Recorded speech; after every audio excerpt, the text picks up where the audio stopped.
నమస్తే. Welcome to open talk with Munjeti. Pawan Kalyan సభకి వివాదం మొదలైంది. అటు టీఆర్ఎస్ నాయకురాలు కల్వకుంట్ల కవిత, ఇటు కాంగ్రెస్ పొన్నం ప్రభాకర్ గారు తీవ్ర విమర్శలు కురిపిస్తున్నారు. ఎందుకు పవన్ కళ్యాణ్ సభకి ముందుగానే వివాదం మొదలైంది అనే దాని మీద commando chief editor Munjeti Ramarao గారు ఉన్నారు. వారితో మాట్లాడే ప్రయత్నం చేద్దాం. సార్ నమస్కారం. నమస్తే సార్, పవన్ కళ్యాణ్ సభకి నవనిర్మాణ సభ అన్న పేరుతోటి వివాదం మొదలైపోయింది. అంటే ఆ పేరుతోనే వివాదం మొదలైందా, లేకపోతే ఆయన సభ పెట్టకుండా ఉండడానికనే వ్యతిరేకత చూపిస్తున్నారా ఇటు టీఆర్ఎస్ నాయకురాలు కల్వకుంట్ల కవిత అండ్ పొన్నం ప్రభాకర్ గారు? దీని మీద మీరేమంటారు సార్? అంటే తెలంగాణ వాదులు మాట్లాడుతుంది ఏంటంటే నవనిర్మాణ తెలంగాణ సంకల్పం అన్నప్పుడు తెలంగాణ ఏర్పడి 12 ఏళ్ళు అయింది. ఇప్పుడు మళ్ళీ కొత్త నిర్మాణం ఏంటి? తట్టు పవన్ కళ్యాణ్ చేసిన నిర్మాణం ఏముంటుంది ఇందులో? అండ్ పక్క రాష్ట్రపు డిప్యూటీ సీఎం కదా అన్నది ఇక్కడ వివాదం. పవన్ కళ్యాణ్కి రైట్ ఉందా లేదా, ఆ పార్టీ ఇక్కడ ఉందా లేదా అన్నది సెకండ్ తీసుకున్నారు అందరూ కూడా. కాకపోతే ఆ నవనిర్మాణంలో ఈయన పాత్ర ఏంటి, దాని మీద వివాదం యాక్చువల్గా వచ్చింది. వివాదం చేసేంత పెద్ద ఇష్యూ కూడా కాదు. ఇంకోటి ఏంటంటే ఆయన ఆల్రెడీ పక్క రాష్ట్రంలో డిప్యూటీ సీఎం, వచ్చేది హైదరాబాద్లో ఒక మీటింగ్ పెడుతున్నారు. ఇక్కడ ఆయన పార్టీ నామమాత్రం, జనసేన చాలా చిన్న పార్టీ, పోటీ చేసి ఒక స్థానం కూడా గెలవలేని స్థాయిలో ఉంది. అంతకుముందు గతంలో పోటీ చేసింది, ఓడిపోయింది కూడా.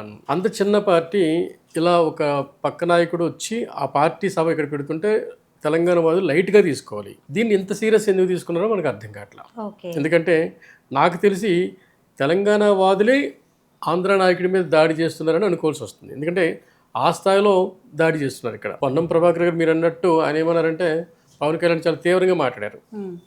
కవిత అయితే ఇంకా చాలా తీవ్రంగా మాట్లాడారు. ఆమె అంత మాట్లాడాల్సిన పరిస్థితి పవన్ కళ్యాణ్కి ఇక్కడ లేదు, ఈ హైదరాబాద్లో లేదు. ఆయన ఒక నటుడిగానే ఈ తెలంగాణ వాదులు ఈరోజుకి గుర్తిస్తున్నారు, రాజకీయ నాయకుడిగా ఇక్కడ గుర్తించట్లా. కానీ రియాక్షన్ మాత్రం చాలా తీవ్రంగా ఉంది.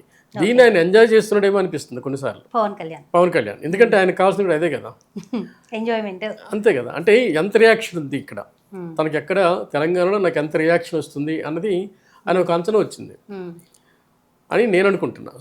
ఎక్కువ రియాక్షన్ ఏమో తెలంగాణ వాదుల నుంచి, పొన్నం గారి నుంచి, కవిత నుంచి వచ్చిందేమో అని నా ఉద్దేశం. సార్, ఇది ప్రజల నుంచి ఏర్పడిన వ్యతిరేకత అయితే కాదు, ఇక్కడ పార్టీల పరంగానే వ్యతిరేకత వస్తుంది.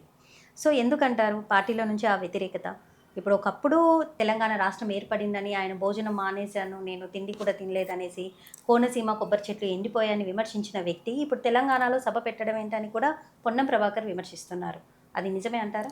అది నిజమే. ఆయన ఆంధ్ర రాష్ట్రంలో తన పార్టీని పెంచుకోవడం కోసం, అక్కడ సెంటిమెంట్ని రాజేయడం కోసం తెలంగాణ వాదుల మీద 2-3 కామెంట్స్ చేయడం, దురదృష్టకరమైన కామెంట్స్ అయినా సరే అక్కడ ఆయనకు ఓట్లు వచ్చి ఉంటాయి. ఏపీలో అది ఆయనకి అక్కడ ప్లస్ అయింది, ఇక్కడ అది మైనస్ అవుతుంది ఎట్టి పరిస్థితుల్లో. అలాంటి ఆయన నవనిర్మాణం పేరుతో, నవనిర్మాణ సంకల్పం పేరుతో ఇక్కడ ఒక సభ పెడుతుంటే ఈ తెలంగాణ వాళ్ళంతా రియాక్షనే విచిత్రంగా ఉంది. లైట్గా తీసుకోవాలి. పోయా నువ్వు పెట్టేది ఏంటి ఇక్కడ, మమ్మల్ని మేమేదో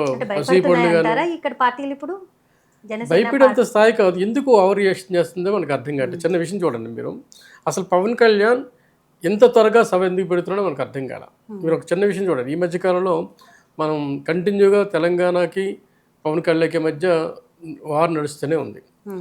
ప్రొఫెసర్ నాగేశ్వరరావు దగ్గర నుంచి ప్రొఫెసర్ నాగేశ్వరరావు కామెంట్స్ కూడా పవన్ కళ్యాణ్ దృష్టి పెట్టుకుని కామెంట్ చేశారు. ఆయన కూడా ఈ ప్రొఫెసర్ని నానా మాట అన్నారు. ఆ పార్టీ శక్తులు కూడా ఇక్కడ సభ పెట్టి అతన్ని తిట్టాయి ప్రొఫెసర్ని. ప్రొఫెసర్ గారు కూడా దాన్ని ప్రాంతీయవాదం వైపు తీసుకొచ్చారు. ఆయన అంతా అంటే తెలంగాణ వర్సెస్ ఆంధ్ర ఎక్కడొచ్చింది? పవన్ కళ్యాణ్ ప్రొఫెసర్ నాగేశ్వరరావు వివాదంలో స్టార్ట్ అయింది. అంత ముందు లేదు, ఆ తర్వాత లేదు. ఆ తర్వాత ఈరోజు మనకి తెలంగాణ ఆవిర్భావ దినోత్సవం నాడు ఆయన సభ పెట్టడంతో దాంట్లో కంటిన్యూగా భాగంగానే ఈ సభ మనం ఊహించుకోవాల్సి వస్తుంది. అంటే ఏంటి, ఆయన ఎక్కడైతే తెలంగాణ వాదులు ఆయన మీద వ్యక్తిగతంగా దాడులు చేశారో ప్రొఫెసర్ నాగేశ్వరరావు గారి భుజం మీద నుంచి, దానికి ఆయన సమాధానంగా ఈ సభ పెడుతున్నాడు అనుకోవాలి తప్ప దాన్ని ఇక్కడ ఏదో నవనిర్మాణం చేస్తాడనో, లేదు ఇక్కడ తెలంగాణ పార్టీ బలపడుతుందనో, ఇక్కడ కాంగ్రెస్నో లేదా బీజేపీనో లేదంటే బీఆర్ఎస్నో దించేస్తాడనో, లేదా కవితని దాటి వెళ్ళిపోతాడు అనేది కాదండి. పవన్ కళ్యాణ్ గురించి మనం ఊహించుకోవాల్సింది అంటే అతన్ని రెచ్చగొట్టారు తెలంగాణ వాదులు. ఈ ప్రొఫెసర్ నాగేశ్వర పేరుతో సభ పెట్టి రెచ్చగొట్టారు. ఆయన దాన్ని ఈ సభ రూపంగా ఆన్సిద్దాలనుకున్నాడు అంతే. ఇక్కడికి వచ్చి తెలంగాణ వాదులు విమర్శిస్తారని మనం అనుకోలేము, తెలంగాణలో ఉన్న ప్రజల్ని విమర్శిస్తారని అనుకోలేము, తెలంగాణలో తన క్యాడర్ని వదులుకోడైనా కొద్ది గొప్ప కేడర్ని కూడా దీన్ని ఆయన పాజిటివ్గానే చెప్తాడు. ఇంకోటి ఏంటంటే ఆయన ఉన్నది ఇల్లు, సొంత ఉన్న ఇల్లు కూడా తెలంగాణలో కదా. సో మనం నెగిటివ్గా ఊహించుకోవాల్సిన పరిస్థితి లేదు. కానీ ఎక్కువ భయపడుతున్నారు, ఎక్కువ రియాక్ట్ అయ్యారు కాంగ్రెస్ను, బీఆర్ఎస్ పార్టీ వీళ్ళంతా అన్నది మనం ఊహించుకోవాల్సి వస్తుంది. సార్ ఇప్పుడు పొన్నం ప్రభాకర్ అనేది ఏంటంటే పవన్ కళ్యాణ్ ఒక పొలిటికల్ ఊసర వెళ్ళి బీజేపీకి అతను ఒక పేటిఎం అన్నట్టుగా కూడా మాట్లాడుతున్నారు. సో దీని మీద ఏంటి మరి? అక్కడ డిప్యూటీ సీఎం అయింది తెలుగుదేశం, భారతీయ జనతా పార్టీ మద్దతుతోని. ఇక్కడ కూడా 2 పార్టీలు ఉన్నాయి, తెలుగుదేశం, భారతీయ జనతా పార్టీ ఉన్నాయి తెలంగాణలో. తెలంగాణలో భారతీయ జనతా పార్టీ చాలా బలంగా ఉంది. ఇంకా చెప్పాలంటే అధికారానికి దగ్గరలో ఉంది, కాంగ్రెస్కి గట్టి పోటీ ఇస్తుంది. మరొక వైపు బీఆర్ఎస్ పార్టీ, కవిత బీఆర్ఎస్ పార్టీ నుంచి బయటకు వెళ్ళిన తర్వాత అనేక వివాదాల్లో ఆ పార్టీ చిక్కుకొని ఇబ్బందులు పడుతుంది. దాంతో బీజేపీ పార్టీ మరికొంచెం బలంగా ఉంది. ఇట్లాంటి సందర్భంలో పవన్ కళ్యాణ్ లాంటి వ్యక్తి, చరిష్మా ఉన్న నాయకుడు, ఆకర్షణ నాయకుడు, యూత్తో కరెక్ట్ అయ్యే నాయకుడు కనుక తెలంగాణకు వచ్చి అలా ఎలయన్స్ ఏర్పడింది అనుకోండి, జనసేన బీజేపీ కలిసి పోటీ చేశారు అనుకోండి, ఇన్ కేసు రాబోయే ఎలక్షన్లో ఖచ్చితంగా ఆ బీజేపీకి ఖచ్చితంగా ప్లస్ అవుతుంది. అంటే గెలుపు అవకాశం మరికొంచెం మెరుగుపడతాయి. సో ఆ మెరుగుపడతానే ఉద్దేశమే పొన్నం ప్రభాకర్ గొంతులోంచి మనకు అర్థమవుతుంది ఆయన తిట్టడంలో. అంటే బీజేపీకి నిజంగానే పవన్ కళ్యాణ్ ఒక తోలు బొమ్మ అని అంటున్నారా? తోలు బొమ్మ ఏం కాదండి, వాళ్ళిద్దరు ఎలయన్స్ కదా పక్క రాష్ట్రంలో. అంటే ఇప్పుడు విమర్శించే పొన్నం ప్రభాకర్ మాట ఇది, అంటే బీజేపీకి తన పవన్ కళ్యాణ్ ఒక తోలు బొమ్మ, ఒక ఊసరి వెళ్ళి, పొలిటికల్ ఊసరి వెళ్ళి అన్నట్టుగా విమర్శిస్తున్నారు కదా. సో దీని గురించి అని అంటే అది ఇప్పుడు ఇక్కడ బీజేపీ ఉందండి, ఇక్కడ మీకు జనసేన పార్టీ ఉందండి. ఈ రెండింటి మధ్య ఎలయన్స్ లేదు. కారణం ఏంటంటే జనసేన పార్టీ ఇక్కడ పోటీ చేయట్లేదు కనుక. రేపు ఒకవేళ పోటీ చేసింది అనుకోండి, ఎవరితో కలుస్తుంది? కాంగ్రెస్తో కాదు కదా, బీఆర్ఎస్తో కాదు కదా, బీజేపీతోనే కలుస్తుంది. ఎందుకంటే అక్కడ కలిసి ఉన్నారు కనుక, ప్లస్ వాళ్ళతో ఫ్రెండ్షిప్ ఉంది కనుక. ఆయన మొన్న ఏమన్నారు పవన్ కళ్యాణ్ గారు, నేను ప్రధాని లాంటి నాయకుడి దగ్గరికి వెళ్తూ ఏం మాటలు మాట్లాడతాను అంటూ మాట్లాడారు. ఆయన అంత గొప్ప నాయకుడు నన్ను ఎందుకు ఇష్టపడతాడని కూడా చెప్పుకొచ్చాడు. అంటే ప్రధానమంత్రి బీజేపీకి తనకి మధ్య అనుబంధం ఏదైతే ఉందో దాన్ని ఆయన బయట పెడుతున్నాడు, ఎక్కడ రహస్యంగా ఉంచట్లేదు. అది తోలుబొమ్మ కాదు, అది స్నేహబంధం. అది తోలుబొమ్మ అది అన్నదేం కాదు. సో అంత స్ట్రాంగ్ బౌండింగ్ అతనికి ఉన్నప్పుడు స్వతసిద్ధంగానే కాంగ్రెస్ పార్టీ భయపడుతుంది. ఓకే సార్, ఇప్పుడు మీరు అన్నట్టు ప్రొఫెసర్ నాగేశ్వరరావు గారి కామెంట్స్ మీద కానివ్వండి, పవన్ కళ్యాణ్ రియాక్ట్ అవ్వడం, ఈ రకంగా తెలంగాణ అండ్ ఏపీ మీద కొంచెం ఈ సభలు అనేది స్టార్ట్ అయిపోయింది అని అంటున్నారు. అంటే ఈ పవన్ కళ్యాణ్ సభ పెట్టడానికి ఆంతర్యం ఇప్పుడు ప్రొఫెసర్ నాగేశ్వరరావు అని అంటారా? 100% అక్కడ రెచ్చగొట్టారు ఆయన్ని. తెలంగాణ వాదులు, కొంతమంది జర్నలిస్టులు ప్రెస్ క్లబ్లో నాగేశ్వరరావు గారు పక్కన పెట్టుకొని ఆయన దారుణంగా మాట్లాడారు. చాలా దారుణంగా మనం కూడా చూసాం. ప్లస్ అక్కడే మీకు ఆంధ్ర నీకేం పని ఇక్కడ అని కూడా క్వశ్చన్ చేశారు. ఆయన ప్రత్యేక ఆంధ్ర ఏర్పడిన తర్వాత, తెలంగాణ విడిపోయిన తర్వాత ఆయన అటువైపు వెళ్ళాడు. ఒకవేళ తెలంగాణ ఉంటే తెలంగాణ ఉండేవాడు ఆయన. అతను ఆంధ్ర ఏం కాదు కదా, అటు ఉమ్మడి రాష్ట్రంలో ఆయన అటు స్టాండ్ తీసుకున్నాడు. ఇటు స్టాండ్ తీసుకుని తెలంగాణ మీద అయ్యేవాడు ఖచ్చితంగాను. సో మీరు ఒక విషయం ఆలోచించండి, తెలంగాణ ఏర్పడిన తర్వాత టీఆర్ఎస్ పార్టీ ఆంధ్రాలో పోటీ చేసింది. టీఆర్ఎస్ పార్టీ జనసేనని అక్కడ దెబ్బతీసింది. ఆ పార్టీలో ప్రముఖుని లాగి అక్కడ ఆయన నిల్చోబెట్టింది. అఫ్కోర్స్ ఓడిపోయారు అనుకోండి, అది వేరే విషయం. అంటే ఏంటి, జనసేనకి టీఆర్ఎస్కి అప్పటి నుంచో వైరు ఉంది. అది కవిత మాటల్లో బయటపడింది. సార్ ఇప్పుడు మీరు అన్నట్టు ఇప్పుడు టీఆర్ఎస్ వాళ్ళు ఏపీలో పోటీ చేశారని, మరి ఒకవేళ ఇన్ కేస్ అంటే నేను ఈ వార్త కూడా విన్నాను, కమ్మింగ్ ఎలక్షన్స్లో జనసేన కూడా తెలంగాణలో పోటీ చేయబోతుంది అన్న వార్తలు కూడా వినపడ్డాయి. అంటే ఆ రకంగా ఏమన్నా ఈ పార్టీలు, ఇప్పుడు ఉన్న పార్టీలు, రూలింగ్ పార్టీ కానివ్వండి, అపోజిషన్ పార్టీస్ కానివ్వండి, ఏమన్నా ఇప్పటి నుంచో భయం అనేది మొదలైందంటారా? ఇప్పుడు మనం ఆలోచించాల్సిందండి, ఇప్పుడు తెలంగాణ ఎందుకు ఏర్పడింది? నిధులు, నియామకాలు, నీరు అని కదా. అవును. ఆ 3 ఎవరి చేతిలో ఉంటాయి? తెలంగాణ వాదుల చేతిలో ఉంటుంది. ఇది ఇంకెవరు ఎత్తుకుపోయే ఛాన్సే లేదు. ఎవరు వచ్చినా సరే తెలంగాణకి సీఎం అవుతారు తప్ప ఇక్కడ కూర్చొని అక్కడ ఆంధ్ర సీఎం లేదా మహారాష్ట్ర సీఎం అవరు కదా. సో దీని వెల్ఫేర్ కోసం పనిచేస్తారు. నిన్న రేవంత్ రెడ్డి గారు అమీర్పేటలో ఎన్టీ రామారావు విగ్రహం ఆవిష్కరణలో కూడాను అతను అదే మాట మాట్లాడారు, ఆంధ్ర నాయకుడి విగ్రహాలు ఇక్కడ ఏంటని. తెలంగాణ ఉద్యమ కాలంలో సమైక్య ఉద్యమం ఒకవైపు, తెలంగాణ ఉద్యమం ఒకవైపు నడుస్తున్న టైంలో అనేక మంది, అంటే 2 పక్కల వెల్విషర్స్ కోరుకునేవాళ్ళు ఎవరైతే ఏమన్నారంటే, అన్నదమ్ములుగా విడిపోయి కలిసి ఉందాం కదా అని ఆ రోజులో ఒక మాట ప్రముఖంగా వినిపించేది. అంటే ఆస్తులు పంచుకుందాం, అన్నదమ్ములు కలిసి ఉందాం అనేది. ఇప్పుడు ఆస్తులు పంచుకుందాం, అన్నదమ్ములుగా కలిసి ఉన్నట్టు మీకు వచ్చే ఇబ్బంది ఏంటి? ఏం లేదు. ఏమి ఇబ్బంది అండి కదా. సో దాన్ని పవన్ కళ్యాణ్ని అక్కడ ప్రొఫెసర్ నాగేశ్వరరావు పేరుతో అతను క్రిటిసైజ్ చేశారు. ఆ తర్వాత అతను వస్తాడంటే అతనికి ఏవో ఉన్న ఆస్తుల మీద అది కబ్జా అంటూ అతను క్రిటిసైజ్ చేస్తున్నారు. సో దీని అన్నిటికీ సమాధానంగానే ఇలా నేను దూరంగా ఉంటే నా మీద ఇలా విమర్శలు వస్తూనే ఉంటాయి. సో తెలంగాణ సమాజంలో మమేకం అయిపోదాం, కలిసి ఉందాం, కలిసి ఉంటే నా మీద ఈ వివాదాలు రావు కదా. సో వాళ్ళు కూడా నా అవసరం కనిపిస్తే నాకు సపోర్ట్ ఉంటుందన్న ఉద్దేశంతోనే ఆయన ఇక్కడ సభ ఏర్పాటు చేయడంతో స్టార్ట్ చేసినట్టున్నాడు. వచ్చే ఎలక్షన్లో ఖచ్చితంగా బీజేపీతో కలిసి పోటీ చేయడం కోసం. ఎవరైనా రాజకీయ నాయకుడు ఏం ఆలోచిస్తారండి, రాజకీయ లబ్ధి కోరుకుంటారు. సార్ ఇప్పుడు మీరు అన్నట్టు ఎన్టీఆర్ విగ్రహాన్ని ఆవిష్కరించినప్పుడు కూడా అంటే ఆవిష్కరించారు సీఎం రేవంత్ రెడ్డి గారు. సో దీని మీద కూడా కవిత ఒక ఆరోపణ చేశారు. ఏంటంటే ఆంధ్ర నాయకుల విగ్రహాలు ఇక్కడ పెడుతున్నప్పుడు ప్రతిష్ఠించినప్పుడు సో తెలంగాణలో ప్రముఖులు పివి నరసింహారావు కానివ్వండి, జయశంకర్ కానివ్వండి, తదితరుల విగ్రహాలు ఏపీలో కూడా ఆవిష్కరించవచ్చు కదా, సో ఎందుకు అక్కడ చేయట్లేదు అనే దాని మీద మంచి వార్త అండి, అది మంచి డిమాండ్ కూడా. ఇప్పుడు పివి నరసింహారావు ప్రధానమంత్రి, ఉమ్మడి ఆంధ్రప్రదేశ్ ముఖ్యమంత్రి, ఒక successful prime minister, successful chief minister మన ఆంధ్రప్రదేశ్కి. ఆయన విగ్రహాలు ఆల్రెడీ ఉండే ఉంటాయి, కొన్ని చోట్ల ఉండకుండా ఉండవు. ఇన్ కేసు లేకపోతే పెట్టాల్సిన అవసరం కూడా ఉంది. ఇక్కడ ఎన్టీ రామారావు విగ్రహం ఉన్నప్పుడు అక్కడ పివి నరసింహారావు విగ్రహం ఉంటే తప్పేంటి? తప్పలేదు. అలాగే చెన్నారెడ్డి విగ్రహం ఉంటే తప్పేంటి? చెన్నారెడ్డి సక్సెస్ఫుల్ సీఎంగా ఉమ్మడి ఆంధ్రప్రదేశ్లో మంచి పేరు తీసుకొచ్చారు ఆయన. సో అలా ఉంటే తప్పేంటి? ఉండాల్సిందే. దాన్ని ఆ డిమాండ్ సరైన డిమాండే. అటుపక్క రాష్ట్ర ప్రభుత్వాలు మీరు ఇంకొక విషయం ఆలోచించండి. ఉమ్మడి ఆంధ్రప్రదేశ్ ఉన్నప్పుడు కూడాను చంద్రబాబు నాయుడు గారు కొంతమంది ముఖ్యమంత్రి పేరుతో పార్కులు పెట్టారు. ఆయన తెలుగుదేశంలో ఉంటూ కాంగ్రెస్ నాయకుల ముఖ్యమంత్రులతో వెంగళరావు పార్క్ అని, అలాగే కేబిఎన్ పార్క్ అని, కోట్ల Vijayabhaskar Reddy park, KBR park అని ఇట్లాంటివి పెట్టారు. ఆయన స్టేడియం కోట్ల విజయభాస్కర్ రెడ్డి స్టేడియం అనుకుంటారు పెట్టారు. అంటే ఆయన తెలుగుదేశంలో ఉండి కూడాను కాంగ్రెస్ ముఖ్యమంత్రుల పేర్లతో పార్కులకి అలాగే స్టేడియంకి పెట్టారు ఆయన. అలాగే మనము అక్కడ ఆంధ్రప్రదేశ్లో ఉంటూ తెలంగాణలో ఉమ్మడి ఆంధ్రప్రదేశ్ ఉన్నప్పుడు పివి నరసింహారావు కావచ్చు, లేదంటే మన చెన్నారెడ్డి గారు కావచ్చు, విగ్రహాలు పెడితే తప్పేంటి? పెట్టాల్సిందే. డిమాండ్ చేయడంలో తప్పేం లేదండి, కరెక్టే. అప్పుడే కదా రెండు కలుస్తారు, ఇద్దరు కూడా కలిసే సమైక్యంగా ఉంటారు. సార్ ఇప్పుడు ఈ వివాదం వల్ల ఎవరికి లాభం అంటే ఏమంటారు?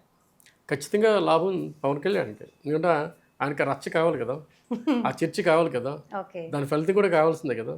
ప్లస్ ఇంకేంటి, ఇప్పుడు బీజేపీ బలపడుతుందిగా, ఆయనకి సపోర్ట్ బహిరంగ సపోర్ట్ చేస్తుందిగా. బీజేపీ పార్టీ కావచ్చు, బీఆర్ఎస్ పార్టీ కావచ్చు, ఆయన సపోర్ట్ చేస్తున్నారు కదా. ఎప్పుడైతే కాంగ్రెస్, ఎప్పుడైతే కవిత లాంటి వాళ్ళు క్రిటిసైజ్ చేశారో ఆటోమేటిక్గా బీజేపీ కవితకి వ్యతిరేకమైన పార్టీలన్నీ ఆటోమేటిక్గా ఆయన సపోర్ట్ చేస్తాయి.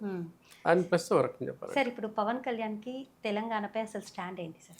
మీరు పవన్ కళ్యాణ్ గురించి, అతని వ్యక్తిత్వం గురించి, అతని యాటిట్యూడ్ ఒకసారి ఆలోచిస్తే, పవన్ కళ్యాణ్ ఒక రకంగా చెప్పాలంటే నటుడిగా కాకుండా రాజకీయ నాయకుడిగానే మన అతనిలో పరిణితి చూస్తామండి.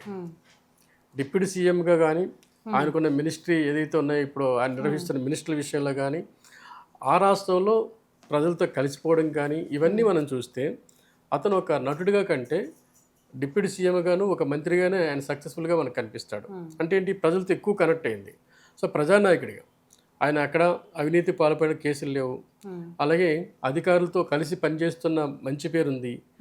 ఇంకా చెప్పాలంటే అక్కడ చేస్తున్న శాఖల తాలూకా మంత్రులు ఎవరైతే ఉన్నారో ఈయనకున్న శాఖ విషయంలో మంచి మార్కులతో సంపాదిస్తున్నాడు.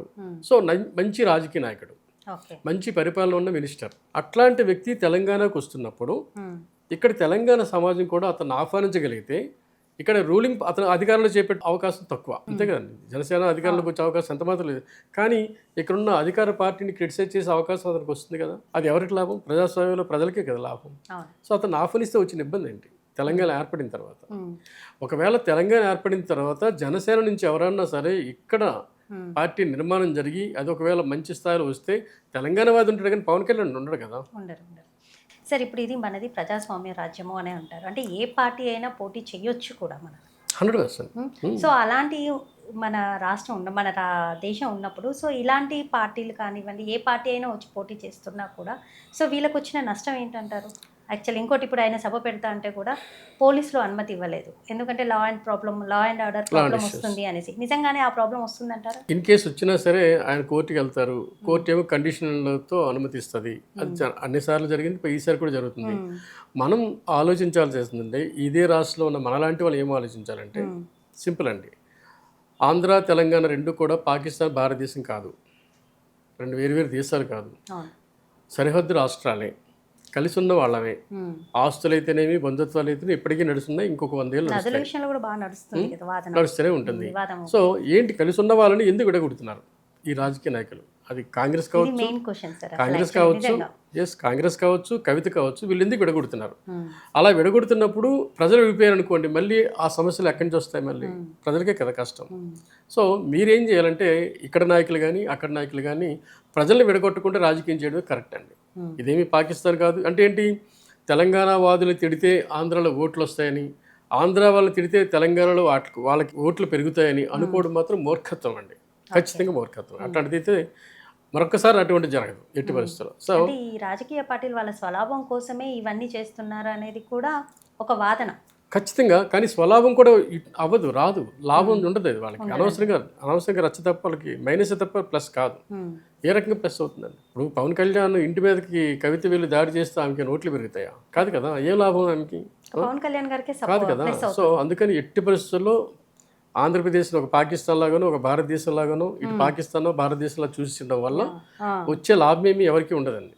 ముఖ్యంగా ప్రజలు అసహించుకుంటారు, అటు తెలంగాణ ప్రజలు అసహించుకుంటారు, అటు ఆంధ్ర ప్రజలు కూడా అసహించుకుంటారు. ఎందుకంటే 2 రాష్ట్రాలు ఏర్పడిపోయి కనుక. ప్లస్ ఇంకోటి ఏంటంటే, ఈ ఇద్దరి మధ్య సఖ్యత లేకపోతే భవిష్యత్తులో అనేక కలిసి తీసుకునే నిర్ణయాలు ఉంటాయండి. ముందుగా నదుల్లో నీరు పంచుకోవడం ఉంటుంది.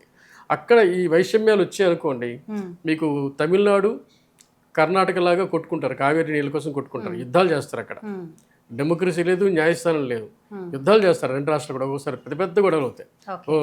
రైలు మీద వెళ్ళిపోతుంటారు అన్నమాట కర్ణాటక వాళ్ళు. అలాగే కర్ణాటక వాళ్ళు ఇక్కడికి వచ్చి కొడుతుంటారు. అంటే స్ట్రీట్ ఫైటే. అంత దారుణమైన వివాదం ఒక కావేరీ నది కోసం జరుగుతుంది అక్కడ. అలాంటి పరిస్థితి మనకు రాకూడదు కదా, తెలంగాణకు ఆంధ్రప్రదేశ్ రాకూడదు. వచ్చాయంటే ఇలాంటి చిన్న విషయాల్ని పెద్దగా చేసుకొని అటు తెలంగాణకు వ్యతిరేకని, ఆంధ్ర వ్యతిరేకని రచ్చరేపడంతో రేపొద్దున తెలంగాణ ఆంధ్ర ప్రజలు కూడా విడిపోయారు అనుకోండి, ఇక కావేరీ ఇష్యూ లాంటివి మన దగ్గర కూడా స్టార్ట్ అవుతాయి. సార్ మరి ఈ వివాదంపై బీజేపీ ఎందుకు సైలెంట్గా ఉంటుంది? సైలెంట్గా ఏమి ఉండదు, ఖచ్చితంగా సైలెంట్గా ఉంది. బహుశా ఆయన సపోర్ట్ కూడా ఉంటుంది కదా, ఖచ్చితంగా ఉంటుంది. ఎలయన్స్ పార్టీ కాబట్టి ఖచ్చితంగా సపోర్ట్ ఉంటుంది. అంటే ఇంత రచ్చ నడుస్తున్నా కూడా నాగేశ్వరరావు విషయంలో కానివ్వండి, ఈ సభ విషయంలో కానివ్వండి, ఎక్కడ బీజేపీ స్టాండ్ తీసుకొని ముందుగా ఎక్కడ కూడా ఒక్క మాట కూడా మాట్లాడలేదు. అంటే నిజం చెప్పాలంటే ఇష్యూ అంత పెద్దది కాదండి. అంతే. ప్రొఫెసర్ నాగేశ్వర వ్యవహారం అనేది చాలా చిన్న ఇష్యూ అండి. అది మొదటి 2 రోజుల్లోనే సమస్య పోయింది. ఆయన కూడా విత్డ్రా చేసుకున్నాడు తన మాటని. అక్కడితో ఆగాల్సిన దాన్ని ఎవరైతే తనకి సపోర్టర్స్గా ఉన్నారో, తెలంగాణ వాదులకి కొంతమంది జర్నలిస్ట్ సపోర్ట్గా ఉంటే దాన్ని వివాదం తీసుకొచ్చారు ప్రెస్ క్లబ్ వరకు వెళ్ళి. అలా రాజుకుంటూ స్టార్ట్ అయింది. అంటే ఎవరు కూడా దాన్ని ఆర్పాలని చూడాల. ఆర్పాలని చూసుకుంటే అది చిన్న నిప్పి, అది చిన్న పొగతో పోయేది. కానీ దాన్ని ఇంకొంచెం వాళ్ళు ఎక్కడి నుంచో కట్టెలు తీసుకొచ్చి, ఎక్కడి నుంచో పెట్రోల్ తీసుకొచ్చి తగలబెట్టడంతో అది ఈరోజు చిన్న మంటను కాస్త ఇంకా పెట్రోల్ పోసి పెద్దగా అది మాత్రం, ఆ మంట మాత్రం చిన్న మంట. దాని ఇతరులు దాన్ని జోక్యం చేసుకోవడంతో ఆజ్యం పోసారు వీళ్ళంతా. అంతే, సింపుల్ చెప్పాలంటే. సో విన్నారు కదండి రామారావు గారి అనాలిసిస్. తెలంగాణలో పవన్ కళ్యాణ్ సభ పెట్టడం వల్ల అసలు ఎవరికీ నష్టం లేదు, కానీ ఎందుకు పార్టీలు అడ్డుకుంటున్నాయనేది ఎవరికి తెలియదు. ప్రజా సమస్యల మీద పోరాడాల్సిన పార్టీలు వాళ్ళ ప్రజా సమస్యలను పక్కన పెట్టేసి వాళ్ళ స్వలాభాల కోసం రాజకీయ పార్టీలు రచ్చ చేస్తున్నాయి అన్న వివాదం సార్ చెప్తున్నారు.